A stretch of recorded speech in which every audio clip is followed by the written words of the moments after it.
नमस्कार। आशा करता हूँ आप सब अच्छे होंगे और आपकी स्टडी भी अच्छी चल रही होगी। आज मैं आपके लिए काफ़ी एक लेटेस्ट अपडेट लेके आया हूँ। ये आपके लिए काफ़ी इम्पोर्टेंट होने वाली है। जो कैंडिडेट 12th के अंदर है और जिनके अभी बोर्ड एग्जाम स्टार्ट होने वाले हैं, आपके पास एक महीना भी नहीं बचा है, टाइम बहुत कम है, 15 से 20 दिन बचे हुए हैं और कम टाइम में आपको पढ़ के पास होना है और अच्छे नंबर भी लाने हैं। तो वीडियो को एंड तक जरूर देखें, ज़्यादा से ज़्यादा वीडियो को शेयर करें अपने फ्रेंड सर्किल में कि महीने 20 दिन में पढ़ के 80%, 60% या 70% कैसे लाएं, कम टाइम में रिवीजन कैसे करें, पेपर को अटेम्प्ट कैसे करना है, सिलेबस को कैसे समझना है, पेपर में क्या स्ट्रेटेजी रहनी चाहिए कि अच्छे नंबर आ सकें, और जो कैंडिडेट फेल होने वाले हैं वो पास कैसे हुए और जो पास हो रहे हैं वो अच्छे नंबर कैसे लाए, इसके बारे में बात करूंगा। आप मेरे साथ आखिरी तक बने रहना, काफी इंपॉर्टेंट होने वाला है। सबसे पहले क्या बात करनी है, 4-5 पॉइंट बताऊंगा, उसी पे बात रहेगी हमारी। सबसे पहले क्या करना है, अपने जो आपका एग्जाम का पहले सबसे पहले क्या देखना है, आपको सिलेबस देखना है। सिलेबस देखना है, ठीक है। उसमें आपको अपने इंपॉर्टेंट टॉपिक देखने हैं। ये सब होने के बाद 2 नंबर काम क्या करोगे, एग्जाम का पैटर्न समझोगे। एग्जाम का पैटर्न समझोगे। उसमें आपको, अगर आप साइंस से हो या आर्ट्स से हो, कॉमर्स वाले कोई से भी हो, उसमें सबसे पहले आपको क्या देखना है कि प्रैक्टिकल सब्जेक्ट कौन सा है, उसके कितने मार्क्स है, और पेपर जो हमारा थ्योरी है उसके कितने मार्क्स का है। ठीक है, प्रैक्टिकल मान लो आपका 20 नंबर का है, थ्योरी आपका 80 नंबर का है। मान लो, ऐसा होता नहीं, मान लो बोला है मैंने। ठीक है, ये आपको समझना है कि 80 में से आपको कितने नंबर लाने हैं, 24 नंबर लाने हैं, और इधर आपको मान ले कॉलेज वाले कितने भेजेंगे, 15-16 नंबर भेज देंगे। आपको पास होने में कितने चाहिए, 100 में से 40 नंबर अप्रोक्स चाहिए, वैसे 33% चाहिए, 40 मान के चलो आप। इतने नंबर आपको यहां से मिलेंगे। ये आपका एग्जाम का पैटर्न हो गया। 3 नंबर सबसे इंपॉर्टेंट क्या है कि आपको प्रीवियस ईयर पेपर उठाने हैं, या इसको बोलते हैं ओल्ड पेपर, कम से कम 4-5 साल के। उनमें आपको देखना है कि पेपर बार बार रिपीट क्वेश्चन कौन से हैं, कुछ टॉपिक से क्वेश्चन बार बार आ रहे हैं। मान लो कोई एक टॉपिक है, उससे क्वेश्चन हर साल आ रहा है, तो वो टॉपिक आपको पढ़ना ही पढ़ना है, अच्छे से पढ़ना है, ठीक है। वो आपके लिए काफी इंपॉर्टेंट होगा। बहुत सारे टॉपिक ऐसे हैं जिनके 1 साल छोड़ के 1 साल बाद क्वेश्चन आते हैं, उन पे भी आपको ध्यान देना है। ये तो 3 चीज तो आपको सबसे पहले करनी है। सिलेबस या इंपॉर्टेंट टॉपिक समझने हैं, एग्जाम का पैटर्न समझना है, उसमें प्रैक्टिकल कितना है, थ्योरी कितना है, कॉलेज स्कूल वाले कितने नंबर भेजेंगे और हमें कितने लाने। उसके बाद प्रीवियस ईयर या ओल्ड पेपर को आपको एनालिसिस करना है। 4 नंबर क्या है, टाइम का मैनेजमेंट जरूरी है। पेपर के अंदर भी जरूरी है, और जब पेपर से 1 महीना या 20 दिन पहले आपके 5 सब्जेक्ट है उनको कैसे पढ़ना है, उसका भी जरूरी है। टाइम मैनेजमेंट, मान लो आपके पास 30 दिन बचे हुए हैं, 30 डे हैं, 5 सब्जेक्ट है हमारे, तो इनको कैसे अटेम्प्ट करना है।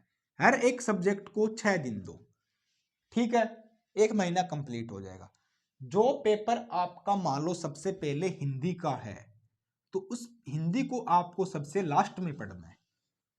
क्या करना है, जब एग्जाम आपका मान लो आ रहा है, उसके लिए लास्ट वाले इस महीने में 5 या 6 दिन बचा के रखने हैं, और जो पेपर सबसे बाद में उनको आप पहले पहले अटेम्प्ट करते जाओ और इनको पढ़ते जाओ। आप 1 महीने तैयारी कर ली, अच्छे से तैयारी हो गई, साथ साथ हो सके तो शॉर्ट नोट्स भी बना लेना। जब आप रिवीजन करोगे तो काफी आपके लिए इंपॉर्टेंट होने वाले। ये हो गया। अब 5वीं बात आती है हमारी कि पेपर को अटेम्प्ट कैसे करना है और जो हमने पढ़ा है उसको यूज कैसे करना है। सिलेबस, एग्जाम का pattern, previous year, time management. जब मान लो कि आपका पेपर हो रहा है 10 तारीख से स्टार्ट, पहला पेपर हिंदी का था, आपने हिंदी पहले पढ़ी थी, इस 1 महीने के अंदर लास्ट वाले 6 दिनों में आपने हिंदी का पेपर कर दिया अटेम्प्ट। अब क्या है, आपका पेपर आएगा अगली 15 तारीख को, 5 दिन है, अगला मान लो इंग्लिश का पेपर आएगा। तो जो आपने इंग्लिश एक बार पढ़ रखी है ना, वो यहाँ इन 5 दिनों में पढ़े, दोबारा क्या हो जाएगी, वो आपकी रिवीजन हो जाएगी, रिवाइज हो जाएगी, और आप अगर शॉर्ट नोट्स बनाए तो उसमें आपके लिए वो हेल्पफुल हो जाएगी। 10 के बाद आपका 15 को हुआ, 15 के बाद मान लो आपका 18 को हुआ। इस दिन मान लो आपका जियोग्राफी या फिजिक्स का पेपर है, तो 3 दिन आप वही पढ़ो जो आगे आपका पेपर है और उन शॉर्ट नोट्स का यूज करो जिससे आपको जल्दी जल्दी रिवीजन हो जाए। मैं शॉर्ट नोट्स इसलिए बोल रहा हूं, कई बार क्या है हम नहीं पढ़ पाते हैं, टाइम नहीं होता है, हम सोच रहे बाद में पढ़ लेंगे बाद में पढ़ लेंगे, पर टाइम कम बचता है। अगर शॉर्ट नोट्स बने होंगे ना तो जल्दी जल्दी हमारा रिवीजन हो जाएगा। हमने अगर 2 दिन भी नहीं पढ़ा तो 1 दिन में भी हम हमारा पूरा 1 साल का सिलेबस जल्दी जल्दी रिवाइज कर लेंगे, क्योंकि हमने एक बार यहाँ पढ़ लिया था उस महीने के अंदर और हमारे पता है कि बड़ा बड़ा हमें हमारे पास एक आइडिया है, ओवरव्यू है कि हमने क्या पढ़ा, तो वो यहाँ रिवाइज हो जाएगा तो आसान हो जाएगा पेपर के लिए। यही 5 चीज आपको आजमानी है और आपके अच्छे नंबर आएंगे। अब पेपर अटेम्प्ट करने वाली बात सबसे इंपॉर्टेंट है, आपको पेपर लिखना कैसे है। आपको जो कॉपी मिलेगी 30 पेज की या जितने ही पेज की मिलेगी, तो उसको आपको क्या करना है, अच्छे से वहां पे पेपर को लिखना है, कंजूसी नहीं करनी है लिखने के अंदर, पेपर साफ सुथरा लिखना है। बोलते हैं ना कि first impression is last impression होता है, और अच्छे से लिखोगे तो आपको अच्छे नंबर मिलेंगे। ठीक है, सबसे पहले वही क्वेश्चन अटेम्प्ट करने हैं जो आपको अच्छे से आ रहे हैं, जो आपको अच्छे से क्वेश्चन आ रहे हैं वो क्वेश्चन सबसे पहले लिखोगे। इंप्रेशन अच्छा बनाना है, टीचर का दिमाग माइंड सेट भी क्लियर हो जाएगा कि बच्चे को हाँ आता है, बहुत अच्छा लिख रहा है, तो बाद में वो कुछ नहीं देगा, धनाधन नंबर देगा। अगर आपने ही गलत लिखा, सही से नहीं लिखा, उस पर भोज पोच बना दिया और वो घर से परेशान होके आ रहा है टीचर वाइफ अपने बीवी बच्चों से, और तुम्हारे पर सब अपनी फ्रस्ट्रेशन निकालेगा, दिमाग उसका वैसे ही खराब होगा और तुम्हारे नंबर कट जाएंगे। तो अच्छे से सुंदर हैंड राइटिंग के साथ लिखना है, टाइम भी काफी होता है, हो जाएगा, पेपर अटेम्प्ट भी हो जाएगा, तो आपको यहाँ अच्छे नंबर मिलने के चांस है अगर अच्छी हैंड राइटिंग के साथ लिखोगे। उसके बाद क्या करना है, अगर कोई क्वेश्चन में डायग्राम आ जाए, डायग्राम बनाने की बात हो सके तो चांसेस आप ये रखना कि एक पूरे पेज पे ही डायग्राम बनाना अच्छा सा, और उसके पार्ट्स के नाम लिखना ऐसे ऐसे करके। ठीक है, ऐसे पार्ट्स के नाम लिखना अच्छे से कि उसको और कुछ भी ना पढ़ने की जरूरत पड़े एग्जामिनर को, आपका डायग्राम समझ देख के ही समझ जाए यहाँ भाई इसने अच्छा अटेम्प्ट किया है, और आगे की जो थ्योरी है आपकी ना पढ़े और नंबर आपको पूरे दे दे। डायग्राम में कोई कंजूसी नहीं करनी है, हो सके तो एक पेज जितना हो सके बड़ा अच्छा सुंदर डायग्राम बनाना है, neat and clean paper attempt करना है, उसमें आपको काफी हेल्पफुल होने वाली है नंबर लेने के लिए। दूसरा क्या करना है कि कोई क्वेश्चन रिपीट नहीं करना है। जैसे आप देखोगे ना, आपकी कॉपी का पहला पेज होता है ना, उस पे यहाँ 1 2 3 4 ऐसे क्वेश्चन नंबर लिखे होते हैं। तो एग्जामिनर क्या करता है, जब आपका पहला क्वेश्चन चेक हो गया, इसमें आपका 5 नंबर का था, आपको 4 नंबर मिले ना, तो ये 4 नंबर यहाँ पे अपलोड कर देगा, ये लिख देगा कि फिर नीचे लिखा होता है टोटल ऐसे। ठीक है, यहाँ 4 नंबर। तीसरा क्वेश्चन चेक करेगा, यहाँ अगर आपको 10 नंबर का 8 नंबर मिले तो यहाँ तीसरे के आगे 8 नंबर ऐसे अपलोड कर देगा। अगर आपने होशियारी कर दी, अथवा वाले होते हैं, कई बार हम ऊपर वाला करते हैं, कई बार नीचे वाला करते हैं, वो सब सोचते हैं कि एग्जामिनर को क्या पता लगेगा, क्वेश्चन दोबारा अटेम्प्ट कर देंगे। मान लो फिर आपने यहाँ 1 नंबर क्वेश्चन अटेम्प्ट कर दिया 5-10 पेज लिखने के बाद, फिर एग्जामिनर आपको देखेगा, एक उसके याद थोड़ी रहता है कि मैंने 1 नंबर क्वेश्चन चेक किया है नहीं किया। जैसे वो चेक करता है यहाँ पे नंबर डालता रहता है ऊपर पहले पेज पे, वो लास्ट में टोटल डाल देता है 80 में से या 50 में 60 में 70 में आपके कितने नंबर बने यहाँ पे। तो पहला क्वेश्चन आपने फिर उसको गोली देने की कोशिश किया आपने कि गोली दे देता हूं मैं इसको इसको तो वो आप 10 पेज बाद अटेम्प्ट कर दोगे, 5 नंबर क्वेश्चन था, फिर आपको उसने यहाँ पे 3.5 नंबर दिए। 3.5 नंबर देने के बाद वो फिर यहाँ पहले क्वेश्चन पे आएगा, तो वो सोचेगा भाई इसने तो पहला क्वेश्चन अटेम्प्ट कर रखा है और मैंने इसको 4 नंबर दे ही दिए, और ये पहला क्वेश्चन फिर कहां से आ गया, और ये 3.5 नंबर यहाँ पे ले रहा है, तो वो क्या करेगा, यहाँ रिपीटेड लिख देगा, रिपीटेड लिख देगा। हो सकता है दोनों क्वेश्चनों को कैंसिल भी कर दे, आपको एक भी नंबर ना दे, ये भी हो सकता है, कैंसिल कर दे, एक भी नंबर नहीं दे।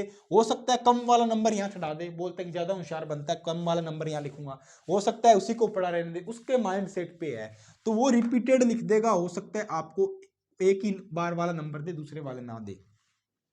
हाँ, आप ऐसे जरूर कर सकते हो। कई बार क्या होता है कि क्वेश्चन नंबर 1 है हमारा, उसमें 2 पार्ट है, 1 और 2 ऐसे, तो आपने पहला पार्ट यहाँ पे कर दिया 1 पार्ट, और दूसरा पार्ट आपने 5-7 पेज बाद किया है, तो वो यहाँ पे चल सकता है। तो वो ऐसे हो जाएगा 4 + 3.5 हो जाएगा, 7.5 नंबर हो गए ऐसे।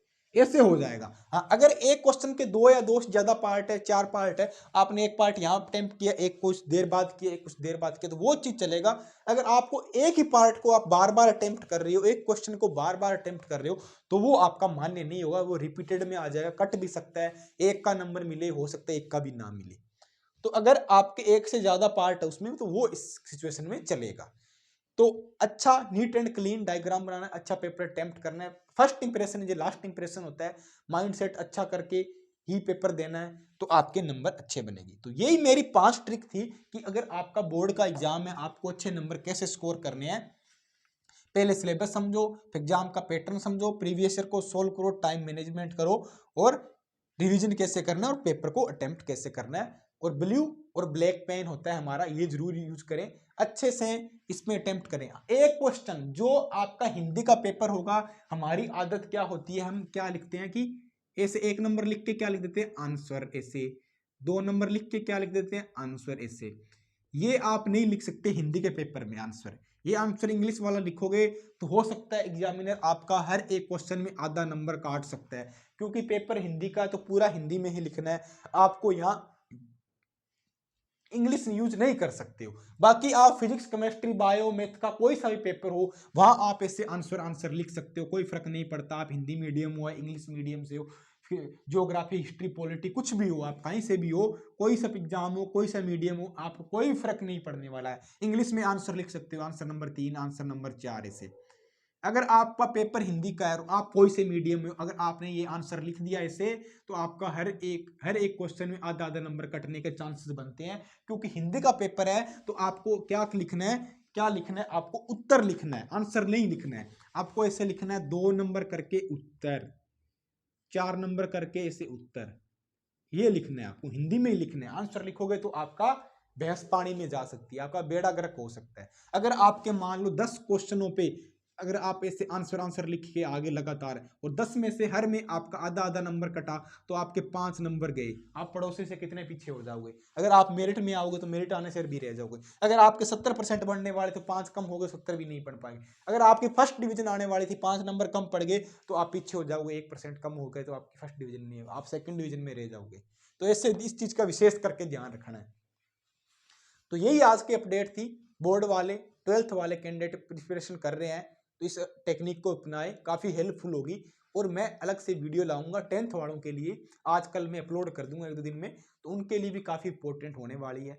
इसी तरह की लेटेस्ट अपडेट पाने के लिए मेरे साथ बने रहें, चैनल को सब्सक्राइब करें, वीडियो को ज्यादा से ज्यादा शेयर करें। मिलते हैं नेक्स्ट वीडियो में। जय हिंद, धन्यवाद।